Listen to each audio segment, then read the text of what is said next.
बिस्मिल्लाहिर्रहमानिर्रहीम अस्सलाम वालेकुम वरहमतुल्लाहि वबरकातुहू and welcome back to my channel. Welcome back to the new video. आज जिस मौजू पे मैं आप वीडियो बना रही हूँ, जिस पे बात करना चाह रही हूँ, ये कोई ख़ास तस्बीह है। ये कोई आम तस्बीह नहीं है जिसे हर कोई पढ़ ले। इस तस्बीह को सिर्फ वही बंदा पढ़ता है जिसको अल्लाह हिदायत देता है, जिसको अल्लाह याद करता है, उसी की ज़बान पर ये तस्बीह जारी कर देता है, ठीक है ना। और हुज़ूर अकरम सल्लल्लाहु अलैहि वसल्लम ने तो फरमाया है कि ये तस्बीह तुम ज़्यादा से ज़्यादा बार पढ़ो। और देखिए तस्बीह इतनी ही छोटी है, इतनी छोटी है, लेकिन इतनी फ़ायदेमंद है। और जब ये अल्लाह की तस्बीह है और जब अल्लाह हिदायत दे ना तभी बंदा पढ़ता है, तो सोचे कितनी ही ख़ास तस्बीह होगी, और सोचे जो पढ़ रहा होगा वो कितना ख़ास होगा अल्लाह का। तो चलिए सब कुछ मैं आपको बताती हूँ, लेकिन इससे पहले चैनल को सब्सक्राइब करना होगा। मैं देखती हूँ 96% लोग देखते हैं लेकिन सब्सक्राइब नहीं करते। देखिए सब्सक्राइब करने से आपका कुछ नहीं जाएगा, लेकिन आप इस नेक कार्य में जो हम नेकी कर रहे हैं, इस्लाम को सुनने का, इस्लाम को बताने का, इस्लाम को फैलाने का, उसमें आप अपना अच्छा गाइडेंस दे रहे हो, एक साथ दे रहे हो मुझे। इंशाल्लाह मुझे उम्मीद है मुझे आप लोगों के साथ ज़रूर मिलेगा इंशाल्लाह। तो चलिए वीडियो को स्टार्ट करते हैं। सबसे पहले मैं बताती हूँ आपको कि जो तस्बीह है वो क्या है। देखें, इस्लामी तालीमात के मुताबिक अल्लाह ताला ने अपने बंदों से बेहद मोहब्बत करता है और इनके करीब होने की मुख्तलिफ़ तरीक़े सिखाता है। हुज़ूर अकरम सल्लल्लाहु अलैहि वसल्लम ने इरशाद फरमाया कि जिस शख्स को अल्लाह याद करता है उसकी ज़बान पर एक ख़ास तस्बीह जारी कर देता है। इस हदीस का मफ़हूम नहायत अहम और रूहानी सुकून का बाइस है। इस तस्बीह में हम इस हदीस का मुकम्मल पस मंज़र, इसका मफ़हूम और हमारी अमली ज़िंदगी में इसके क्या असरात होंगे, इसके ऊपर मैं तफसील से आपको बताऊंगी। तो देखिए सबसे पहले तो ये जो हुज़ूर पाक सल्लल्लाहु अलैहि वसल्लम ने हदीस दी है ना कि ये तस्बीह ज़्यादा से ज़्यादा पढ़ो, क्योंकि जिस बंदे को अल्लाह याद करता है उसी से ये तस्बीह जारी कर देता है। तो इस बात की निशानदी कर रहा है ये कि अल्लाह ताला अपने बंदे के दिल में सुकून और रूहानी बरकत डाल देता है और इसका ताल्लुक़ अल्लाह से मज़बूत हो जाता है। अब मैं बताती हूँ, आप लोग भी सोच रहे होंगे यार ये कब से बोल रही है तस्बीह, लेकिन वो तस्बीह क्या है। तो वो तस्बीह बहुत छोटी सी तस्बीह है। तस्बीह एक ऐसा अमल है जिसमें इंसान अल्लाह ताला की हम्द व सना बयान करता है। इसके मुख्तलिफ़ अल्फाज हो सकते हैं, जैसे कि देखें सबसे पहली तस्बीह है सुबहान अल्लाह। देखिए कितनी प्यारी तस्बीह है, अल्लाह हर ऐब से पाक है। दूसरा है अल्हम्दुलिल्लाह, तमाम तारीफ़ें अल्लाह के लिए है। तीसरा है अल्लाहु अकबर, अल्लाह सबसे बड़ा है। और चौथा है ला इलाहा इल्लल्लाह, अल्लाह के सिवा कोई माबूद नहीं। ये अल्फाज दिल को सुकून, रूह को ताकत और जहन को रोशन करते हैं। अब मैं बताती हूँ कि अल्लाह की याद जब हम करते हैं, ये तस्बीह हमें याद दिलवाती है, तो इसका हम पे क्या असर है। देखिए अल्लाह ताला की याद इंसान की ज़िंदगी पर बहुत गहरे असर डालती है। जब अल्लाह ताला की याद हम पर हाज़िल हो जाती है, हावी हो जाती है, तो हमें अल्लाह पाक दिल का सुकून बख्शता है। जैसा कि कुरान पाक में इरशाद फरमाया गया है, या इल्ला बिज़िक्रिल्लाहि तत्मइनुल कुलूब, यानी अल्लाह की याद से दिलों को सुकून मिलता है। दूसरा ये कि अल्लाह की याद से हमारी गुनाहों से दूरी हो जाती है। ये तस्बीह पढ़ने वाला इंसान गुनाहों से बचने की कोशिश करने लगता है। तीसरा ये कि हमारी रूहानी तरक्की होती है।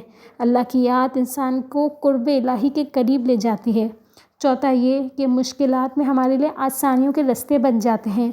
जो बंदा हर वक्त अल्लाह को याद रखता है, अल्लाह उसकी मुश्किलात को आसान कर देता है। अब मैं आपको बताती हूँ कि ये जब तस्बीह हम पढ़ने शुरू करते हैं तो हम पे क्या कैफ़ियत तारी हो जाती है, हम किस उसमें सेंसिटिव में चले जाते हैं। तो देखिए वो लोग जिन्हें अल्लाह याद करता है, उनकी ज़बान पर ये कलमात बग़ैर किसी कोशिश के जारी हो जाते हैं।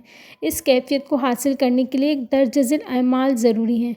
ऐसे अमाल हम करेंगे तभी तो अल्लाह पाक हम पर तारी होगा।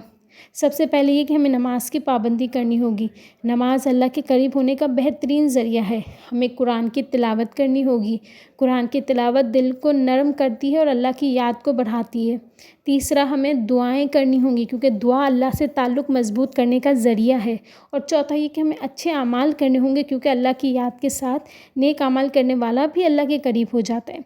अगर मैं इसकी कुछ मिसालें दूँ तो हुज़ूर अकरम सल्लल्लाहु अलैहि वसल्लम ने एक जगह बयान फरमाया कि सहाबा कराम रज़ियल्लाहु ताला अन्हा की ज़िंदगी का एक वाक़या है कि हज़रत अबू हुरैरा रज़ियल्लाहु ताला अन्हा हमेशा ज़िक्र अल्लाह में मशगूल रहते थे।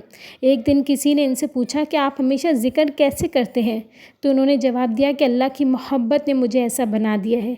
देखिए अल्लाह ताला हम पे ख़ुद चाहता है कि हम ऐसे बन जाएँ। دوسرا ایک اور مثال یاد آتی ہے کہ بہت سے اولیاء اللہ نے اپنی زندگی میں اللہ کی یاد کو اولین ترجیح دی۔ وہ ہر وقت تسبیح پڑھتے اور اللہ تعالیٰ کی محبت میں سرشار رہتے تھے۔ اب میں آپ کو بتاتی ہوں کہ تسبیح کو کیا اہمیت ہے اور اس کا تعلق کیا پڑتا ہے۔ دیکھیں، تسبیح ایک قسم کی دعا ہی ہے کہ آپ کے کوئی بھی کام رکے ہوئے ہیں تو آپ اس کو تسبیح کو دعا کی طرح پڑھ کے اللہ سے مانگ سکتے ہو۔ جب انسان اللہ کی حمد و بیان کرتا ہے تو وہ دراصل اللہ سے اپنی محبت کا اظہار کرتا ہے۔ حضور اکرم صلی اللہ علیہ وآلہ وسلم نے فرمایا، سبحان اللہ اور الحمدللہ جنت کے درخت ہے، لیکن اس کے لیے میں کچھ آپ کو نصیحت دوں گی، کچھ آپ کو طریقے بتاؤں گی کہ آپ کو کیا پڑھنا ہے، کیسے پڑھنا ہے، وہ آپ سن لو۔